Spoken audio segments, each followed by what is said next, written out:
Hello, ladies and gentlemen, and welcome to Real Talk here on TV 35. I'm your host, Pat Brock. We've got my dear friend here in the studio with us, Miss Barb Johns, who's the community educator for Wings.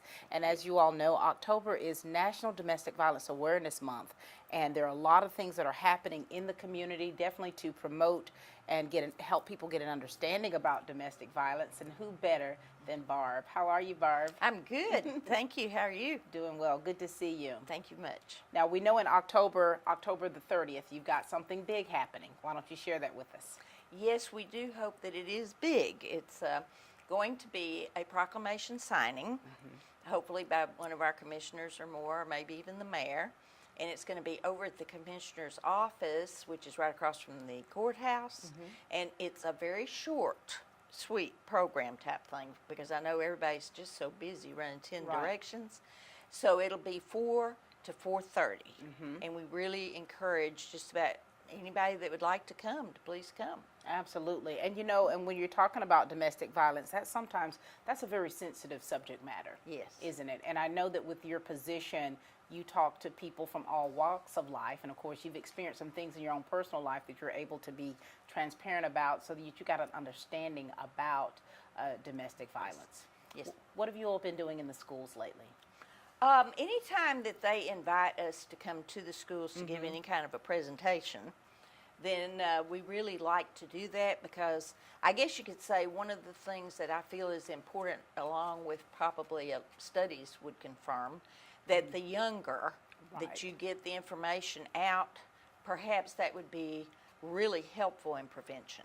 And so we really try to do that.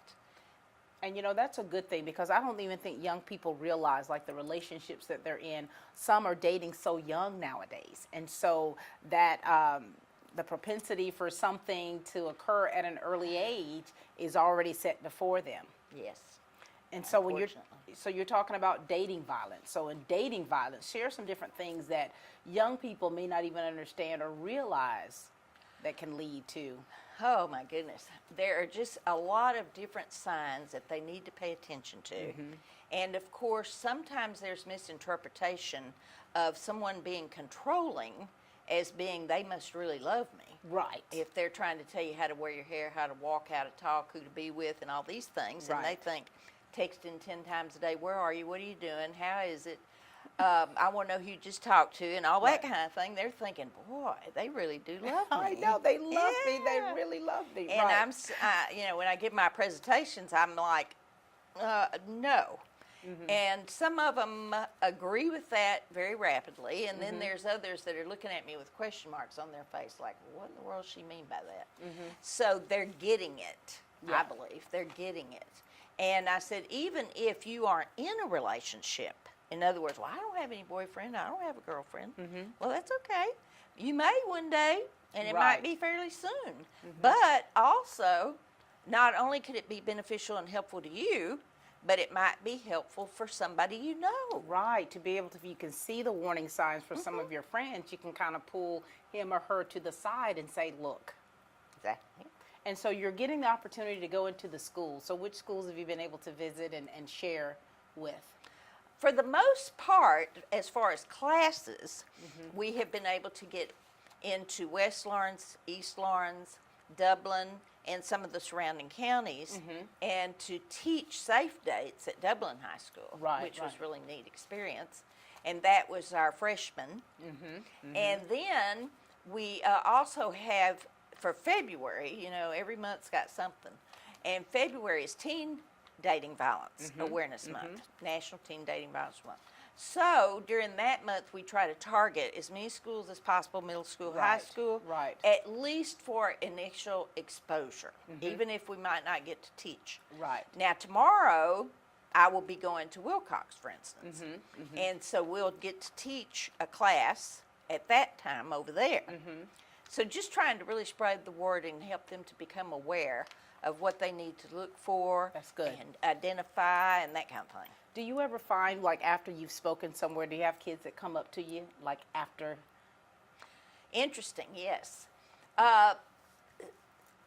You might say that there's few because they don't really want people To know. to see or know. Right, right. And of course, the phone number is always available for Mm-hmm, them.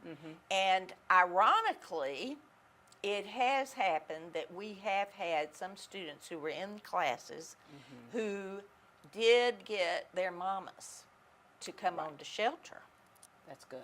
That's good. And so that was, I don't know, I guess you could say rewarding and hopefully very beneficial and helpful to that family. Absolutely. You know, and speaking of the shelter, I mean, you get so many people that come in that have experienced so many different angles of abuse, you know, and domestic violence isn't always something that you see. No. A lot of people want that to be very secretive. Yeah. And I mean, if we all get realistic about it, it's embarrassing, humiliating, degrading, depending on what has happened.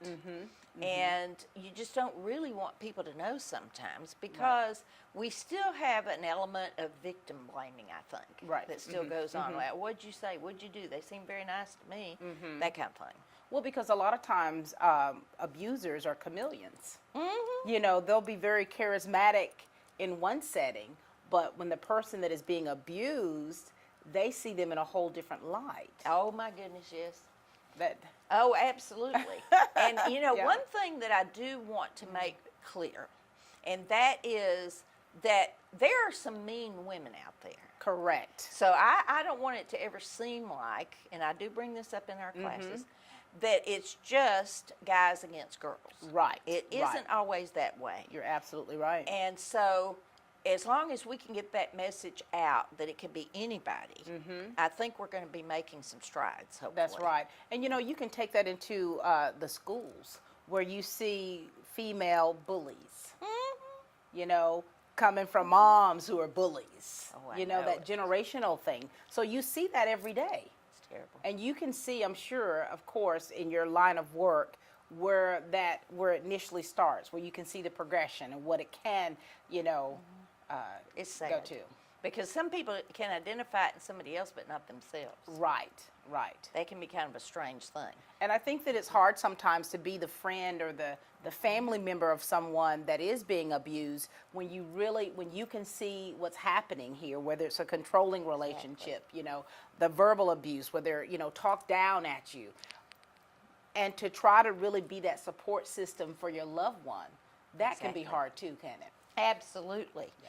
Because you really don't want to alienate people. Right. You really would like to have peace, harmony, unity, and all that good stuff. Right. But it doesn't always happen that way. I mean, we can try to do our best, but it takes more than one person Yeah. to try to fix a situation a lot of times, especially where healthy relationships are concerned. It takes Yeah. more than just one person. And you know, you said the key thing, healthy relationships. Our lives are built around relationships. And so I remember doing lectures about healthy versus unhealthy relationships, trying to show individuals the difference. Correct. And so, and I always personally, on a personal note, I always strive to build healthy relationships because I know what an unhealthy relationship looks like. Oh, I know Yeah. that's true. Absolutely. And we do try to get into and emphasize warning signs in a relationship that might escalate into a possible homicide, suicide, that kind of thing. And you know, It's very dangerous. It's very dangerous. So give some of the initial warning signs. Well, one of the obvious, and some people minimize and not intentionally, but you know, they'll kind of like, well, I just don't think he or she would really do that. If they're threatening homicide, if they're threatening suicide, then that's a big key. If they have access to weapons, if there is the chance that they are trying to break up, if they're trying to get a divorce, separate, whatever the case may be, that can really up the ante Right. for danger. Right. And a lot of people just don't want to let go. And then if there's mental illness of some I was going sort, to ask you about mental illness and Correct. what part that plays. it can play into it. It isn't always a mental illness, but if it's diagnosed, then it could very well contribute. And then if there's say, for instance, alcohol, substance abuse. Right. That can also play. It's not always the cause, but it can play into the fact of having it more dangerous in a situation where somebody's trying to be safe. Yeah. And if there's been, say, for instance, strangulation that's happened in an assault of some sort, if there has been, say, for instance, somebody that's already been arrested off and on and in jail for Right. assault, battery, that kind of thing, that kind of ups the ante for somebody that is probably going to continue to be dangerous. If there's pet abuse, for instance, hurting animals, that's just not a good thing. And a history of like a depression, Right. that can also be scary. And they just feel like they have nothing to lose. If somebody's getting ready to leave them, or somebody's, however the case may be, then they're not willing to let go. If I Yeah. can't have you, nobody else can. Nobody else. And that can be male or female. And that puts that person in such a peculiar situation. Barb, do you have any statistics that you want to share with us about domestic violence? Well, there are a lot of statistics, and of course, as everybody might recognize, you can't always get accurate statistics. Right. But they certainly can be indicators. And where the FBI once reported that it was once every 15 seconds, I think they now say it's once every 12 seconds that there is an assault of some sort in a relationship, in the home, domestic violence. And then there's the statistic of approximately 3 to 4 per day that are killed at the hands of someone that's supposed to love them or that have loved each other, that kind of thing. So I guess you could say we could talk about a whole lot of statistics. I've got pages of them if somebody really would like to know the websites and that kind of thing Right. that I could point them to. But in essence, it is just too prevalent. Right. That's the bottom line. And it doesn't matter who you are, where you're from, what No, your ma'am. socioeconomic background is, your race, your creed, Correct. anyone. No. We're going to take a commercial break, and we'll be back with Barb Johns because I want us to get into the lethality signs and symptoms that you see that occur, and we're going to share some personal stories as well. We'll be back in just a moment after this commercial break. Thank you. Imagine a life-changing injury. Imagine the fear and unknown. The Houston Clinic Sports Medicine Team, the only physicians in the area with advanced certification in orthopedic sports medicine, treats sports injuries with innovative techniques. The Houston Clinic has helped nearly 1 million athletes live without pain. Imagine getting back in the game. Imagine the best game of your life. The Houston Clinic Sports Medicine Team. Hi, I'm Matt Sapp, inviting you to come see us at Dexter Meat Company. Our fresh cut meats includes cube steak, stew beef, chuck roast, chuck high steak, ground beef, ground chuck, and if you love steaks, you'll really love our New York strip, T-bone, and our ribeye and choice or prime cuts. And our marinated steaks have a distinctive taste that you'll be sure to love. We invite all our neighbors to come see us for the freshest cut of meat. Remember, we cater to. Call ahead and we'll have it fixed for you. Monday through Friday, 10 to 7, Saturday, 8 to 6.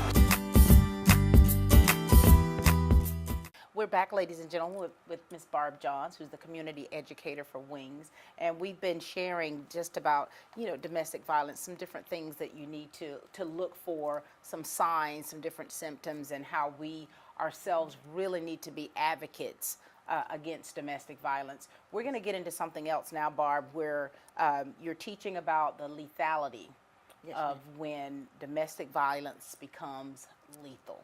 Yes, ma'am. And Hopefully shelters can play a part in safety in that regard. That's why shelters came about and came to be, was so that we could offer protection, Right. safety, away from a dangerous situation and a perpetrator, whomever that might be. that's right. And of course, our specialty is the domestic violence sexual assault shelter. For sure. And we are open 24/7, 365. And we have a crisis line number. Make sure you give that to them. I definitely will. It's 478-272-8000. Very good. 272-8000. 8,000. And you know, domestic shelters, domestic violence shelters, and sexual assault shelters are really such a blessing. You know, having worked in that field and myself personally seeing so many families that have been affected by it, and to see the love and care that the shelter and the people that work within the shelters brings. I remember having to bring clients here from Milledgeville, contacting Wings many Wow. moons ago. How about that? I was probably in my 20s. It's been a little while ago, but I remember that. And so I know the benefits of what you all do and why you do what you do. Yes, ma'am. Well, we learn something new every day. I had no idea.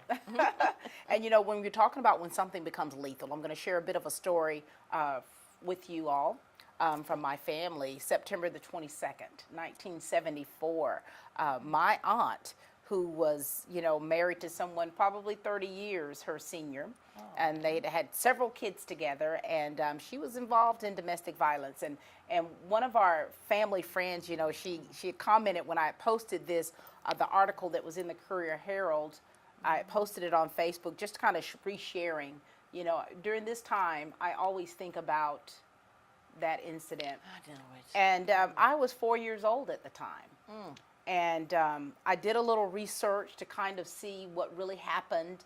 I interviewed her children, who are now adults, who have children, and children have children, Amazing.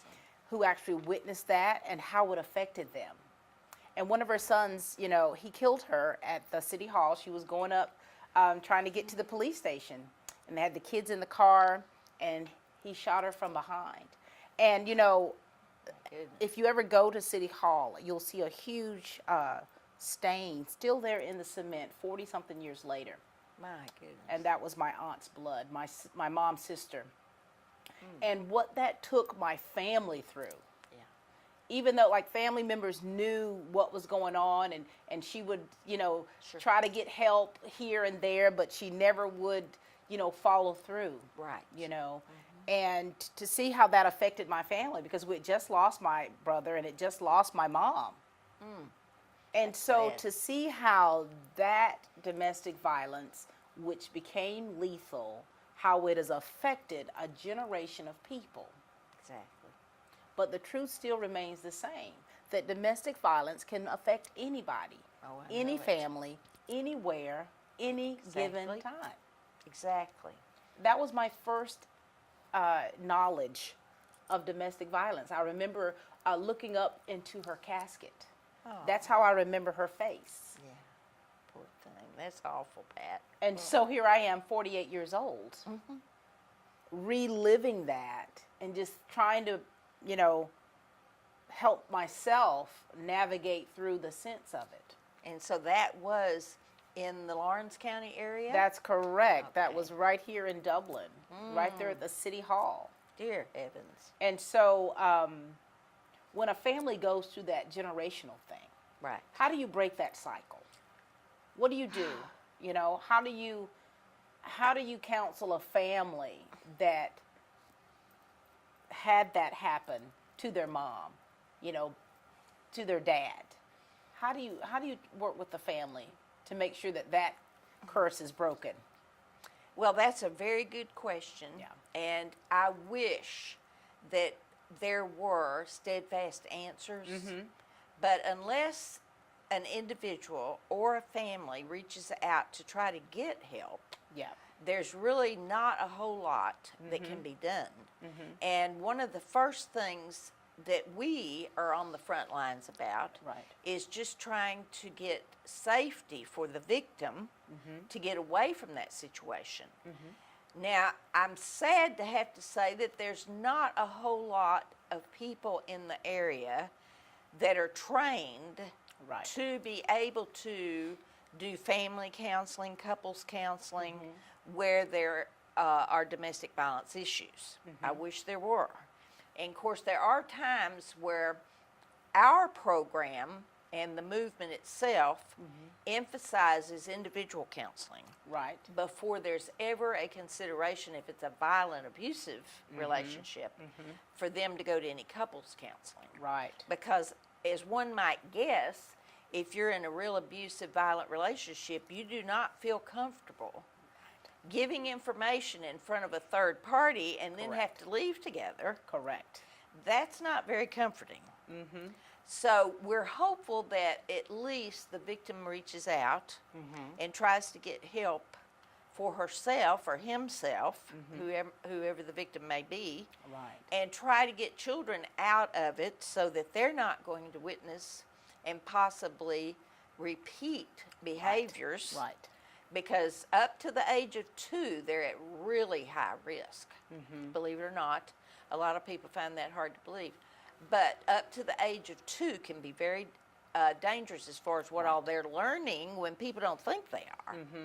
So after that, then it's really continuing to be educational for them to learn how to have a violent, abusive relationship.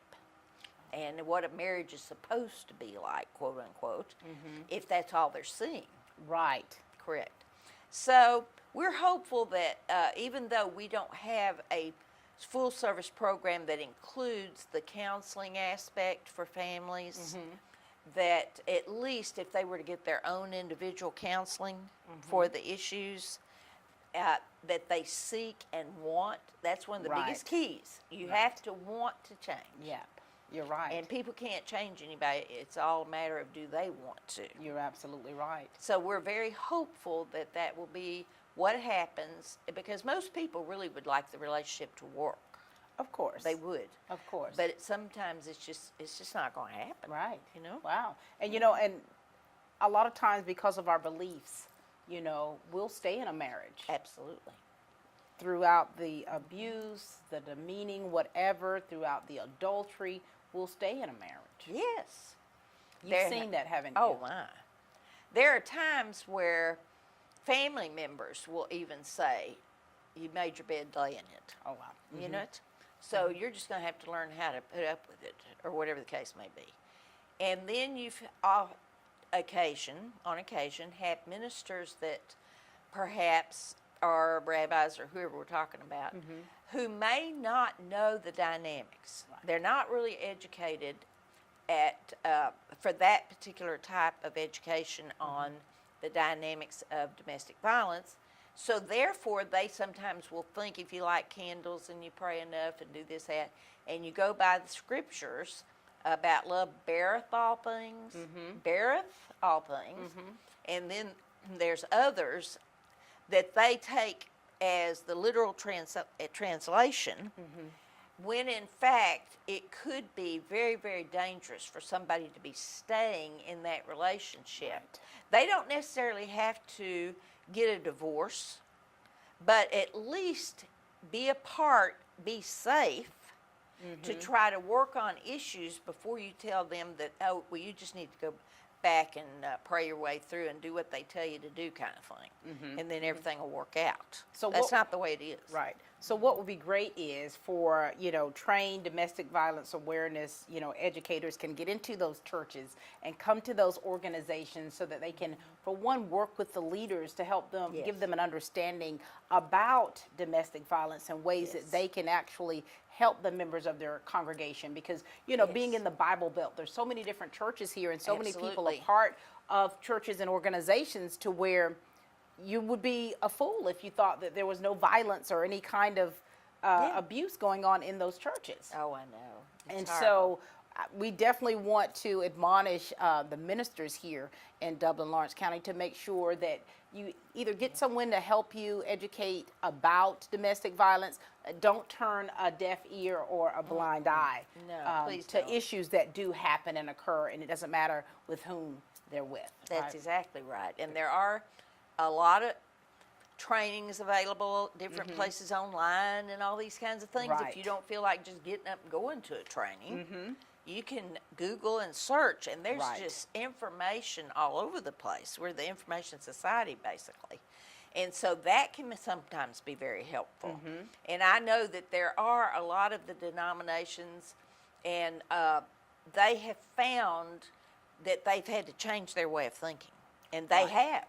And Right. so I'm very proud of that, That's that good. they've done that. And we get quite a bit of support from our local schools and churches and organizations trying to help us stay afloat, That's good. which I think is awful. And you are still afloat, aren't you? Yes, ma'am. And you know, you give out these little things here to be a lifesaver. Recognize the warning signs of potentially lethal relationships. Yes, ma'am. Look at that. Isn't that cute? And so, you know, what's good is that you have some very serious things that we as individuals need to look at and to recognize. Threats of suicide or homicide. Correct. You're right. Having weapons, you said that. Yes. Being controlling or having jealous behavior. Yes. Use of drugs or alcohol. Depression or other mental illness. Yeah. Because, you know, when you think about this, you've seen in relationships that have been some type of domestic violence or abuse end in suicide. I know, it's horrible. To where, you know, that person kills that other individual or individuals and then take their Yes. own life. Yes. Strangulation. When a person strangles the other, that's a certain sign, isn't it? It is a big sign. The Yeah. University of Texas had made had done research, and they had found, according to their research, that if there was strangulation involved in the relationship, that increased Yeah. the severity and the possibility of homicide, murder. You know, this is really has been a great conversation you and I've had, you. but it's also a very serious one, and it's sometimes a very difficult one to speak about, Yes. to hear about, because we all know somebody that has been involved or is involved in some type of abuse. You're right. Whether we want to accept it or believe that it's true or not, we know someone. And you Right. see a lot of it in the media, you see it in national news. Oh, I know. But when you really see it in your own families, in your own community, really take note of that. And again, give them the contact numbers for what they need to be able to call to get more information about Sure. domestic violence. If they would like to have just information educational, then they can call the number that's also our crisis line. Right. And that number is 478-272-8000. And that's 24/7, 365.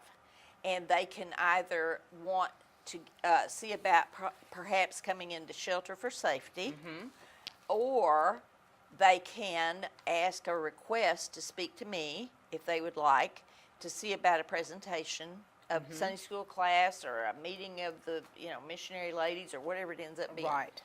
And I'll be happy to try to meet that accommodation. and do Very what I good. can. Thank you so much. And of Thank course, we you. want to remind you of their Domestic Violence Awareness Proclamation signing, which is on Tuesday, October the 30th, starting at 4 p.m. That's going to be at the Lawrence County Board of Commissioners at 117 East Jackson Street here in Dublin. Barb, it's always a pleasure to be able to share Thank with you. you. Thank You and I you. can talk on and on Oh, I about know. domestic violence, the Yes. cycle, the cycle of abuse. And thank you for the information that you're giving to the kids. You're sharing with the communities, and just the wealth of knowledge that you all have, and how you're willing to help the people here Thank you so of much. Dublin, Lawrence County, and the surrounding area. Well, thank you for allowing us to come on the program and share. We're We glad appreciate it. to have done it. All right, ladies and gentlemen, this month is definitely Domestic Violence Awareness Month. This has been Barb Jones, who's a community educator at Wings. Please make sure you take heed to the things that we've been sharing about, and of course, get those numbers and contact them to get more information. All right, that's all the time we have for Real Talk here on TV 35, and please keep watching.